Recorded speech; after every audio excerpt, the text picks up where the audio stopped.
Bien, on va parler aujourd'hui d'un sujet qui est très peu abordé. Quand est-ce que l'on doit mourir? Alors, vous savez que c'est un sujet presque aujourd'hui pas politiquement correct avec ce qui se passe, puisqu'on a des fous furieux qui sont prêts à mourir pour tuer des innocents. Donc, tout ce qui est le rapport à la mort, au sacrifice de la vie humaine, aujourd'hui, ça a été complètement pollué, complètement dénaturé, perverti par le fanatisme, intégrisme islamique qui en a fait du n'importe quoi. Mais il existe dans le judaïsme, dans la Torah elle-même, des moments dans la vie qu'on peut espérer ne jamais arriver ou qu'on peut espérer d'arriver, chacun selon ses désirs spirituels et métaphysiques, où il vaut mieux mourir plutôt que de transgresser. Et il y a sept, non pas trois comme beaucoup de gens ont l'habitude de le dire, 7 cas, 7 configurations où il vaut mieux mourir plutôt que de transgresser. Et on va voir que ce que l'on va essayer de faire, c'est de montrer que ces 7, c'est pas un hasard, vous savez que le chiffre 7, c'est toujours le chiffre de la totalité. Vous avez les 4 points cardinaux, vous avez le haut, le bas, et vous avez le centre qui unifie les 6 qui sont le cadre mathématique, si vous préférez, géométrique d'une vie spirituelle. C'est pareil dans le temps, vous avez 6 jours, et vous avez le 7e jour qui est le Shabbat, qui unifie toute la semaine, qui est l'unité primordiale spirituelle du multiple. Et donc ces 7 axes où il vaut mieux mourir plutôt que de transgresser, renvoient aussi à cette façon d'exister. Pas simplement cette façon où l'on doit mourir plutôt que de transgresser, mais cette façon d'exister. Alors on va les dire d'abord en vrac, et après on va essayer de les analyser un par un. D'abord, le premier, il vaut mieux mourir plutôt que de tuer quelqu'un. Si quelqu'un vous dit, tuer quelqu'un ou je te tue, tu dis bah tue-moi. Et la Gemara nous dit que ce qui est tout à fait étonnant, c'est qu'il n'y a pas pour cet enseignement une révélation sinaïque. Dieu n'a jamais dit ça.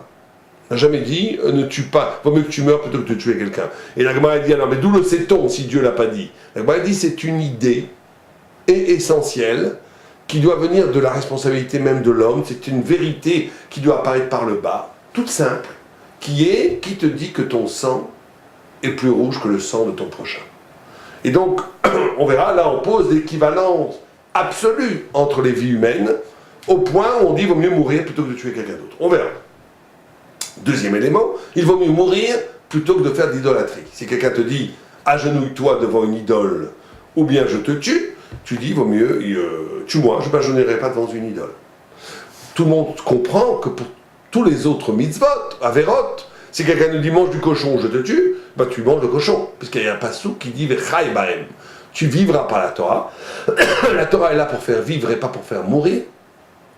Au point où les sages en ont appris que si dans une route se croisent un cortège funéraire et un cortège nuptial d'une mariée, on fait passer le cortège nuptial avant le cortège funéraire, parce que la vie est plus importante que la mort. La Torah est une Torah de vie, mais il y a l'exception, le meurtre, l'idolâtrie. Troisième, on te dit, fais arayot. Arayot, c'est-à-dire les interdits sexuels, qui sont l'inceste, l'idolâtrie ou l'homosexualité. L'inceste, l'adultère ou l'homosexualité. Il vaut mieux mourir. Certains disent même nida, d'avoir une relation avec une femme qui n'a pas été au mikvé. Certains disent non, que c'est pas vraiment arayot. Enfin bon. Mais en tous les cas, inceste, adultère et homosexualité, il vaut mieux mourir plutôt que faire ce genre d'acte. Donc ça, c'est les 3 premiers que beaucoup de gens connaissent. Il y a un 4e cas qui est Kiddush Hashem ou Chilul Hashem. Si un non-juif devant 10 juifs, devant un minyan, te dit allume-moi une cigarette Shabbat. S'il le fait il le fait pour son propre plaisir, tu peux l'allumer la lumière Shabbat pour ne pas mourir. Mais s'il le fait pour dénigrer la Torah, là, pour ne pas profaner le nom de Dieu, Chilul Hashem, il vaut mieux mourir. 5e, Sha'at Hashmad. Si on est dans une période où le gouvernement a pour but d'éradiquer la Torah, là, on meurt pour n'importe quoi. Même pour, on te dit, change de minag. Mange du couscous sur le du tchoulon. Tout le monde du tchoulon vaut mieux mourir. Lasse-toi ton lacet gauche, ton lacet droit avant ton lacet gauche. Alors que la coutume, pour rappeler les tfilines qui sont à gauche, on se lasse le lacet gauche avant le lacet droit. La Gemara dit, il vaut mieux mourir. On va voir pourquoi tout ça. 6e occurrence, et ça c'est très peu connu, c'est si on nous dit, est-ce que tu es juif? Et toi tu dis Non, je ne suis pas juif, je suis goy, il vaut mieux non, il vaut mieux mourir. Il vaut mieux mourir plutôt que de mentir sur son identité juive. Alors c'est vrai que le Réma nous dit en Shulchan Aruch qu'on a le droit de dire une phrase qui est ambiguë. On peut dire, monsieur, je suis français. Ou bien on peut dire, moi j'ai pensé peut-être à l'île, on pourrait dire, je suis goy, en pensant au goy kadosh, je sais pas. Mais en tous les cas, on a le droit de dire des choses qui sont pas clairement une négation de la judaïté. Mais de dire, si le goy est intelligent et qui commence à te torturer pour savoir exactement, à fouiller tes paroles, mais je dis, je m'en fiche que tu sois goy kadosh, je sais pas, est-ce que tu es un descendant de Abraham, Isaac, Yaakov, est-ce que tu fais partie de la tribu d'Israël? Tu n'as pas le droit de dire non, il vaut mieux mourir plutôt que de dire que tu es goy, que tu n'es pas juif. Et septième occurrence, septième dimension, c'est il vaut mieux mourir plutôt que de transformer la parole de la Torah. Si quelqu'un te dit je te tue si tu ne dis pas une parole hérétique, si tu ne dis pas que la Torah permet de manger des huîtres, si tu ne dis pas que la Torah n'est pas exactement le monde n'a pas été créé par Dieu, si tu je te tue, ben, tue-moi. Je ne changerai pas la vérité de la Torah, je préfère mourir. Donc voici les 7 axes où il vaut mieux mourir plutôt que transgresser. C'est les frontières de la vie d'un homme. C'est l'extrême limite où la vie bascule, où il vaut mieux mourir, passer dans la mort, plutôt que de transgresser les valeurs cardinales de la Torah, qui sont les 7 piliers de la croyance. Alors reprenons. On a dit qu'il vaut mieux mourir plutôt que de tuer quelqu'un. Ici, on n'est pas dans les droits de l'homme. Il faut bien comprendre ici qu'aujourd'hui, on est exposé entre deux mensonges. Où d'un côté, on a les droits de l'homme, où on nous dit la vérité, les idées, les concepts n'ont de sens que du moment qu'ils donnent du bien-être à l'homme. Si la vérité est là pour mourir, ça ne vaut pas le coup, il vaut mieux vivre et vivre dans le mensonge. Ça, c'est l'horreur bourgeoise, petite. Destruction de l'homme en réduisant tout concept, toute vérité à quelque chose d'utilitaire, de bien-être. C'est l'horreur occidentale que le judaïsme refuse, puisqu'il dit que la vie d'un homme ne vaut d'un coup d'être vécue que si elle est à la hauteur de l'infini, de l'éternité. Elle n'est pas là pour te servir. La vérité est là pour être découverte, c'est une quête. D'un autre côté, on a l'autre horreur, c'est que la vie de l'homme ne vaut rien et qu'au nom d'une idéologie folle, on tue et on se fait tuer, sans donner la valeur à l'homme. Et le judaïsme, comme d'habitude, puisque c'est la vérité, le judaïsme. Or, une vérité n'est jamais bête. Les gens qui sont fanatiques, c'est comme ça et pas autrement, qui croient qu'ils ont plus de foi, parce qu'ils affirment une vérité idiote, ce sont des crétins. La vérité, elle est toujours double. La vérité, elle est toujours compliquée. La vérité, elle est toujours exigeante. La vérité, elle n'est jamais simple. Et la vérité que la Torah, elle dit, d'un côté, fidélité verticale à la vérité, même s'il faut mourir. D'un autre côté, on te dit, attention, regarde tous les points de la halakha. Quand est-ce que tu vas mourir, quand est-ce que tu vas pas mourir. On n'est pas dans le fanatisme. Et là, on te dit, il vaut mieux mourir que de tuer un autre homme. Ça veut dire quoi? Ça veut dire une chose très simple. Ça veut dire qu'en absolu, tous les hommes se valent. Tous les hommes, toute âme humaine est équivalente à l'autre âme. C'est comme ça que le Reb Chaim de Brisk, dans son premier opus, dans son commentaire du Rambam, explique, en tous les cas d'après le Rambam, que c'est pas juste technique, comme tu sais pas que lui il vaut plus que toi ou moins que moi, donc tu peux pas le tuer. Non. C'est que la Torah pose une équivalence absolue des âmes.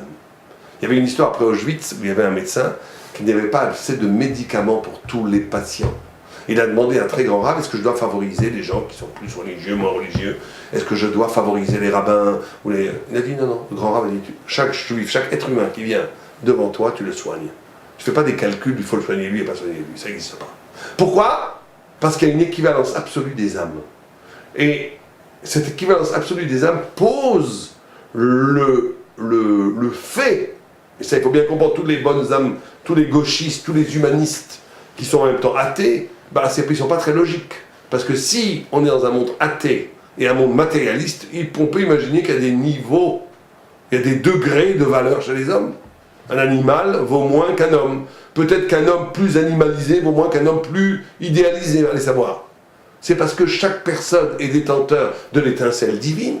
C'est parce que chaque homme a été créé à l'image de Dieu qu'il a une dimension infinie, indépassable, inexpugnable, qui ne peut pas être comparable ni mesurable. On ne mesure pas la valeur d'un homme parce qu'elle est absolue. Et ce qui est absolu et infini ne se mesure pas. Il n'y a pas, face à l'infini, il n'y a pas de différence entre le 2 ou le 20. Les deux sont à égale distance de l'infini. Eh bien, l'équivalence absolue des âmes n'est compréhensible que parce qu'il y a Dieu et que parce qu'il y a l'étincelle divine en chaque homme. Et donc l'humanisme qui pose l'équivalence, bien entendu, entre les hommes, qui est athée, c'est un contresens. C'est un contresens. Dans le monde de la matière, il y a des degrés. Et s'il n'y a pas de Dieu et s'il n'y a pas de spiritualité, si tout est matière, il y a des degrés. Il n'y a rien à faire, c'est de la logique. Il y a des hommes plus raffinés, plus humains que d'autres. Comme il y a des hommes plus animalisés, puisqu'on vient là du singe. Bon, il y a des gens qui sont plus près du singe, d'autres moins du singe. Donc si vous tuez un singe, vaut mieux peut-être tuer un homme qui ressemble plus à un singe pour sauver un homme qui ressemble plus à un ange. Pourquoi pas? Dans la logique matérialiste, c'est ça que vous devriez avoir, monsieur les matérialistes. Et en posant une équivalence des âmes, en vérité, vous réaccaparez une idée de la Torah sans vous rendre compte. Et donc la Torah qui dit que l'homme est fait à l'image de Dieu pose une équivalence absolue des âmes. Il vaut mieux mourir plutôt que profaner, détruire un être humain qui est en face de moi. Alors comment on reverse ça en vie, pas simplement en mort? Eh bien, quand on comprend un peu cela, on comprend que le rapport à l'autre doit être un rapport de découverte de la spiritualité. Dans le visage de n'importe quel homme que je rencontre, s'opère une sorte de ligne de fuite, où s'ouvre en moi une curiosité, s'ouvre en moi une ouverture spirituelle, un des visages, une des déclinaisons de la révélation divine passe par les visages humains. D'être capable d'être bouleversé par l'autre, c'est d'être capable de ne pas le matérialiser, de ne pas l'instrumentaliser, de ne pas le réduire à son apparence sociale.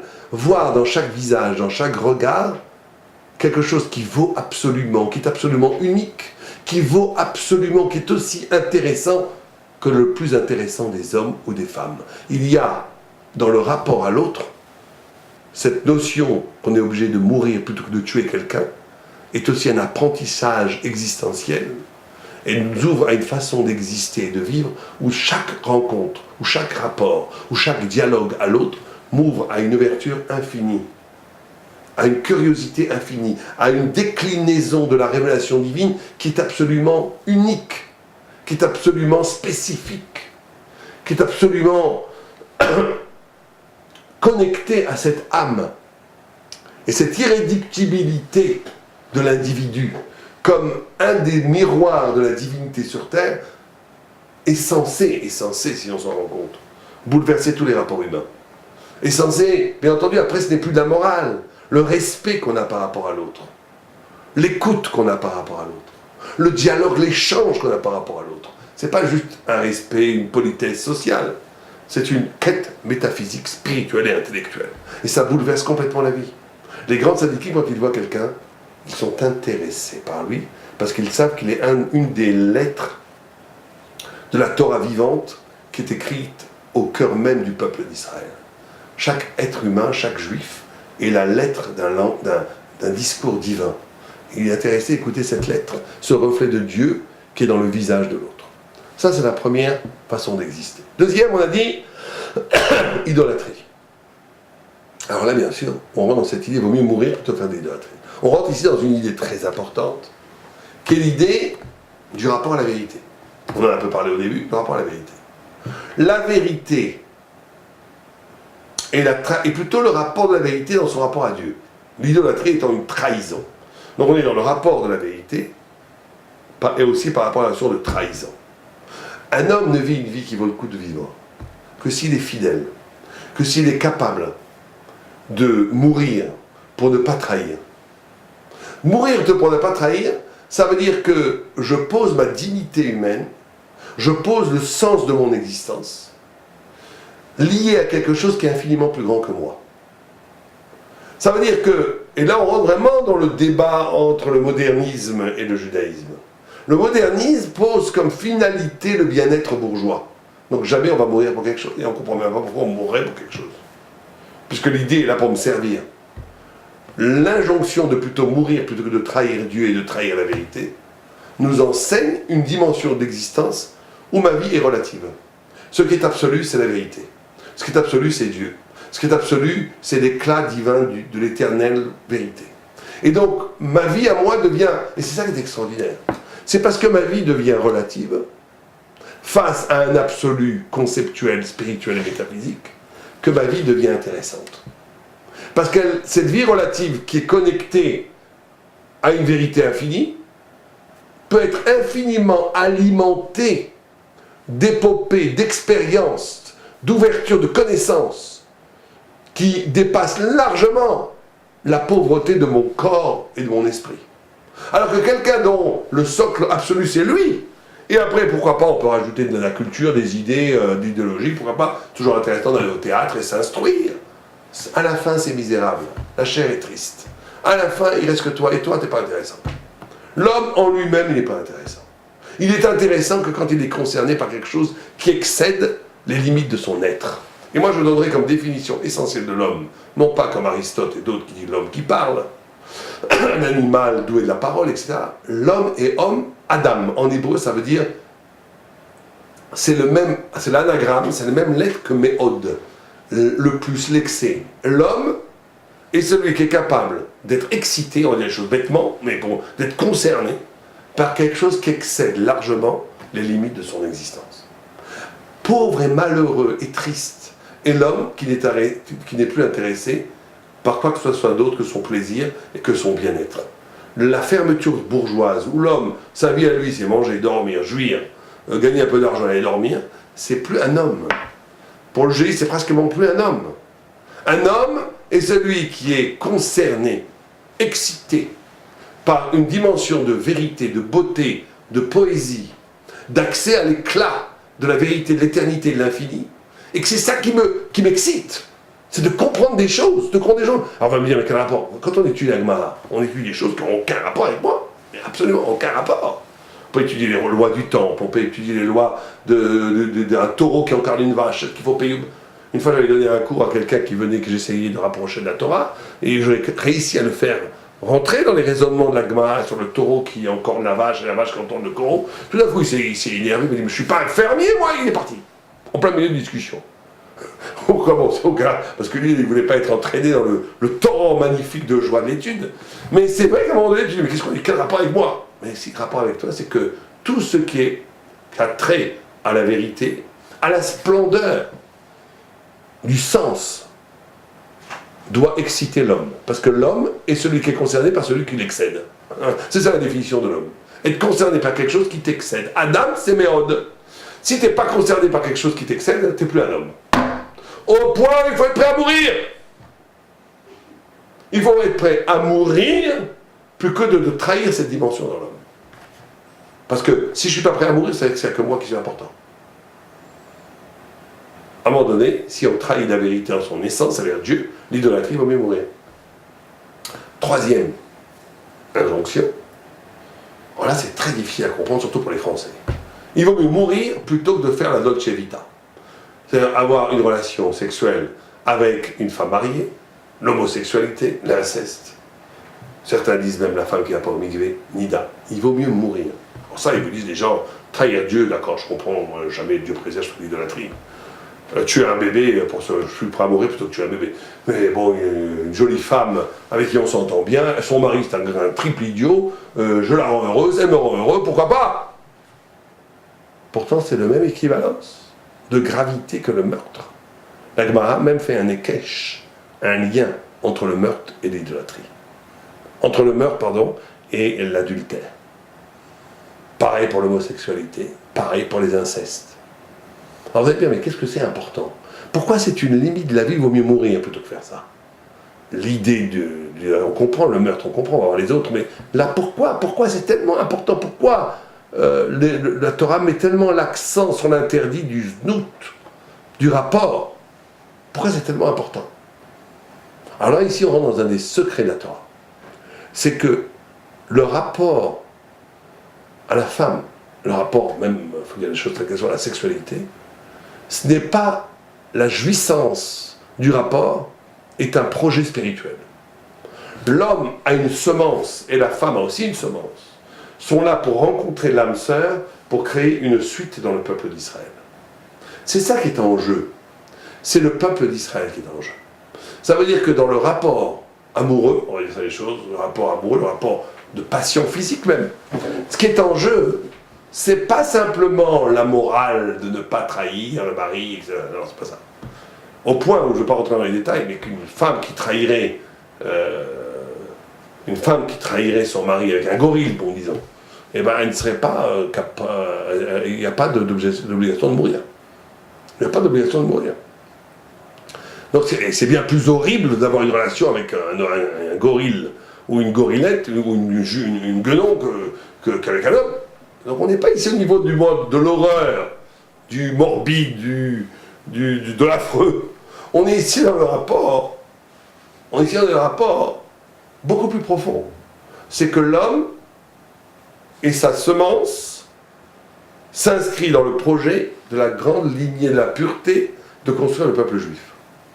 Le peuple juif passe par une pureté de relation qui fait sens. Et quand on trahit cette relation par l'inceste, par l'adultère ou par l'homosexualité, ce qu'on trahit, c'est pas simplement son rapport moral à l'individu, c'est aussi un problème, bien entendu. Tant qu'on n'a pas... Vous savez qu'il y a un texte magnifique dans Sanhedrin qui dit que, un truc que j'adore beaucoup, moi personnellement j'adore, qui prend tous les psukim, tous les versets qui fondent le jugement juif, ils les prennent de Shirachirim, et de psukim, de versets très érotiques. Et le Maharal de Prague explique en disant pourquoi est-ce que le juge juif, on fonde sa légitimité à partir de psukim, de versets érotiques. Érotiques, métaphysiques, c'est le Shirachirim, c'est le saint des saints, mais en première vue, quand on les écoute, il y a une connotation d'érotisme. Pourquoi? Et le Maharal dit une chose extraordinaire, il dit parce que c'est très simple. La justice goy, le juge, du moment qu'il dit la loi à l'extérieur, on s'en fiche de ce qu'il fait la nuit. Il peut aller en boîte de nuit, on s'en fiche complètement. Il peut aller en boîte de nuit, être homosexuel, être pervers, du moment que c'est légal. Il fait ce qu'il veut du moment qu'il dit la loi, tout va bien. Le juge d'Israël doit avoir une pureté intérieure et une parole extérieure qui est pure. C'est quelqu'un qui n'a pas maîtrisé sa libido, quelqu'un qui n'a pas fait le ménage dans son rapport au désir, il ne peut pas dire la loi de Dieu. Parce que ça court-circuite. La vérité et l'éthique sont liées. La vérité et la sagesse intérieure de maîtriser sa libido sont fondamentalement liés. Le concept de vérité. Je pourrais presque élaborer une théorie que si les grands philosophes ont dit de grandes bêtises, c'est parce qu'ils n'ont pas géré leur libido comme il fallait. Et pourquoi les grands maîtres du judaïsme ont toujours dit des choses d'une vérité absolue? C'est parce qu'ils étaient kadosh, saints, à l'intérieur d'eux-mêmes. Donc cette dimension, elle existe. Mais ici, il ne s'agit pas de ça. Il ne s'agit pas simplement de la dimension morale d'avoir maîtrisé sa libido. On doit mourir plutôt que de trahir, presque on va dire les mots, l'orientation de sa semence. Parce que ce qui est en jeu dans le rapport sexuel ou dans le rapport amoureux, c'est l'édification de la pyramide du peuple juif qui va, depuis en vérité la création du monde, en passant sur l'apparition Abraham, Isaac, Jacob, jusqu'à la venue du Messie. Et de faire adultère, arayot, c'est détruire tout le chemin de la vérité qui passe par le cheminement du peuple d'Israël, par le fait qu'on bâtit le peuple d'Israël. Et donc, il faut bien comprendre cela. Le rapport amoureux dans le judaïsme, c'est un rapport magnifique. Parce que ce n'est pas simplement la rencontre entre un homme et une femme. C'est la rencontre entre un homme et une femme qui comprennent que de toute éternité, ils devaient être ensemble pour bâtir un des chaînons, un des moments du développement du peuple d'Israël dans l'histoire, qui est corollaire au développement de la vérité dans l'histoire. Et donc, de la même façon qu'il vaut mieux mourir plus que de trahir la vérité, il vaut mieux mourir plutôt que de pervertir, détruire l'édification du peuple d'Israël, qui est le support de cette vérité. Comme ça, le Maharal de Prague explique. Quatrième, on a dit, Shahat Hashmad. Alors ça, c'est très très difficile, Shahat Hashmad. Très très difficile. Pour moi, c'est l'épreuve la plus dure. Parce que de ne pas mourir pour ne pas tuer quelqu'un, je comprends, même nous, n'importe quelle personne, on va dire plus ou moins un peu bien, on ne va pas tuer un enfant pour sauver sa peau, c'est dégoûtant. On va dire que ne pas faire d'idolâtrie, c'est tellement, on ne veut pas trahir Dieu, on a peur aussi Dieu, on ne veut pas, c'est pas, non, ça ne demande pas un très grand niveau spirituel. On peut comprendre que quelqu'un n'a pas envie de faire chose de dégoûtant d'aller avec une femme mariée ou Dieu préserve un homme. Il préfère mourir plutôt qu'entrer là-dedans. Je comprends. Mais là, on parle, Rachid dit pourquoi, quand un gouvernement veut éradiquer la Torah, il vaut mieux mourir plutôt que de vivre. Il dit parce qu'il ne faut pas donner l'habitude aux non-juifs de nous empêcher de faire la Torah pour que la Torah ne soit pas oubliée. Le relais, on est dans une dimension ici héroïque au maximum. Ce que tu fais, c'est pas grave. Manger le couscous au lieu du tchoun, on s'en fiche complètement. De lasser tes lacets gauche avant la coutume pour appeler les filines. C'est l'exemple que prend la Gemara. C'est de lasser ses lacets gauche avant ses lacets droits. Si le gars vient avec un pistolet et s'échappe à cheval, on est dans une époque où on veut éradiquer la Torah. On te dit fais tes lacets droits avant tes lacets gauche. Ou je te tue. Tu lui dis tue-moi. Pourquoi? C'est pas du tout grave, mais on oublie tout. Un matin sur deux, on oublie de lasser son lacet gauche avant son lacet droit. L'acte ici n'est pas répréhensible. Mais on dit non par résistance. Par résistance pour ne pas habituer les goïms à leur donner l'impression que c'est facile d'abolir les prescriptions de la Torah au peuple juif. Et donc c'est une mort héroïque. Puisque je meurs pour ne pas faire un acte qui en soi n'est absolument pas grave, mais pour une résistance historique. Rendez compte quelqu'un qui est capable de mourir pour que la Torah ne soit pas oubliée dans 300 ans. Et là, on rentre dans une dimension absolument fantastique du peuple d'Israël. Fantastique. C'est que le peuple d'Israël est solidaire, non pas simplement des Juifs qui vivent avec lui, il est solidaire des Juifs depuis l'origine jusqu'à la fin des temps. Et c'est ça qui rend fou les antisémites. C'est que même un Juif qui n'est pas très religieux, il est solidaire. Et un homme a une vie qui vaut le coup d'être vécue que s'il s'inscrit au cœur d'un peuple, et s'il est solidaire de ce peuple, et où il est prêt à sacrifier pour que ce peuple continue à exister. Un homme qui vivrait, vous savez que c'est extraordinaire, quelqu'un qui voudrait se convertir, et qui dirait, écoutez, moi je suis prêt à prendre toutes les mitzvot, comme la Torah le demande, et ça va devenir un fromeur, plus que vous et moi. Je vais prendre tous les choumrots du Chazonish, je vais tout manger kasher, et badat, c'est pas suffisant, je veux encore mieux. Un gars qui va tout prendre sur lui, mais pire que tout le monde. Mais il dit par contre, je veux rien avoir avec le peuple juif. C'est un peuple qui est un peu trop bruyant pour moi, qui fait trop de bruit, qui est trop balaganiste, il y a trop de bagarres entre vous. Je voudrais aller dans une île déserte, faire la Torah, mais je veux être juif, je sais que c'est la vérité la Torah. Je veux être juif, convertissez-moi, je vous promets de faire toutes les mitzvot, mais je veux vivre dans une île déserte et ne rien avoir avec vous, parce que vous êtes un peuple qui ne me convient pas, vous êtes trop balaganiste. Quelqu'un qui dirait comme ça, on ne le convertit pas. Et si on convertit, ça convertit est nul et non avenu. Se convertir, c'est de rentrer dans un peuple. La conversion, c'est de faire partie, d'être solidaire de l'histoire du peuple d'Israël. Et chaque juif est solidaire du peuple, au point où il vaut mieux mourir.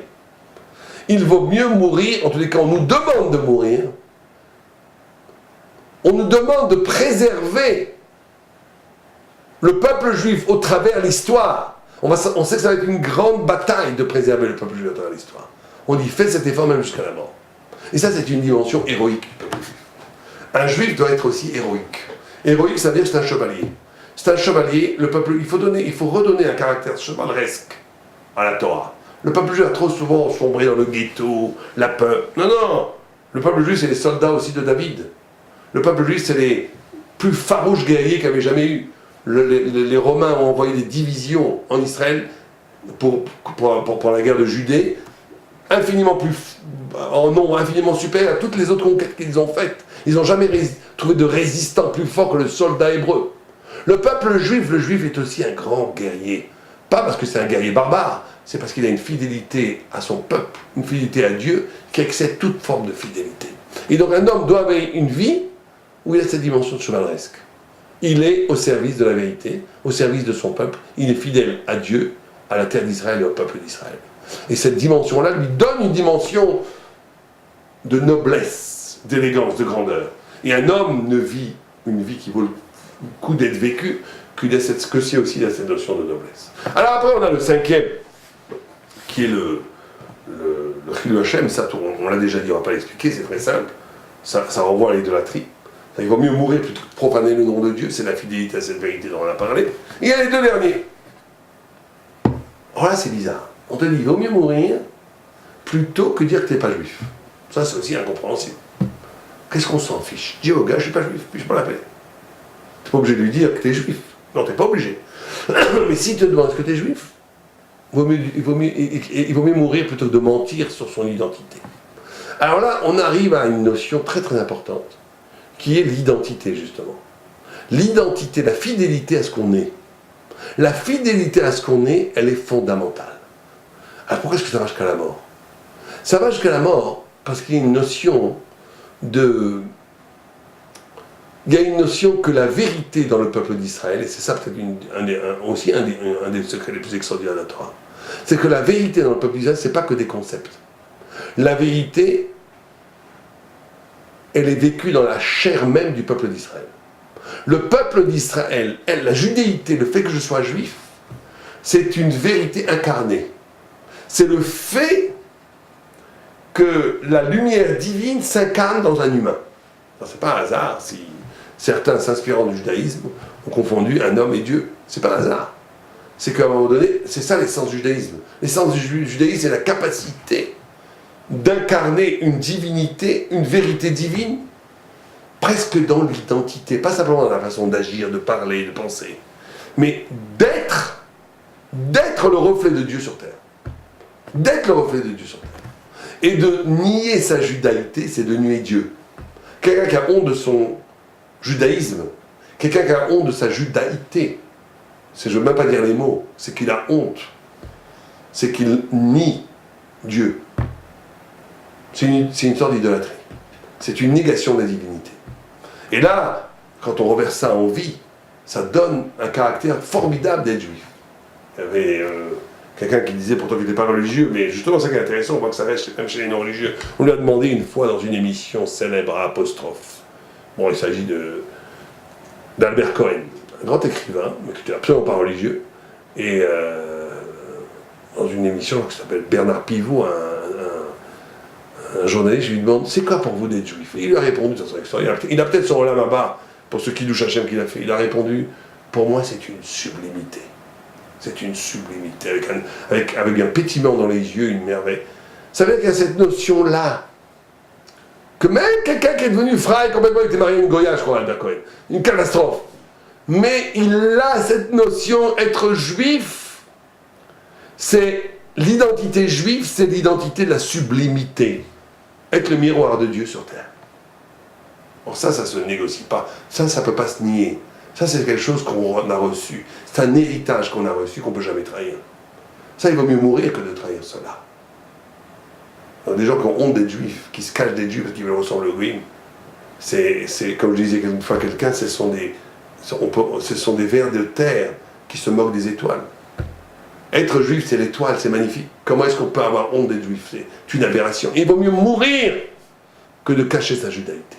Et le dernier, alors maintenant il est évident, c'est qu'il vaut mieux mourir plutôt que proférer des paroles hérétiques. Donc tous ces soi-disant rabbins conservatifs, libéraux, qui disent des bêtises à longueur de temps, il ferait mieux d'aller en boîte de nuit. Il ferait mieux d'aller au bord de la plage. Ne vous occupez pas de Torah. Pourquoi? Parce que quand vous parlez de Torah, en la déformant quand vous le faites, il vaut mieux mourir plutôt que de faire ce que vous faites. Il vaut mieux mourir. Pourquoi?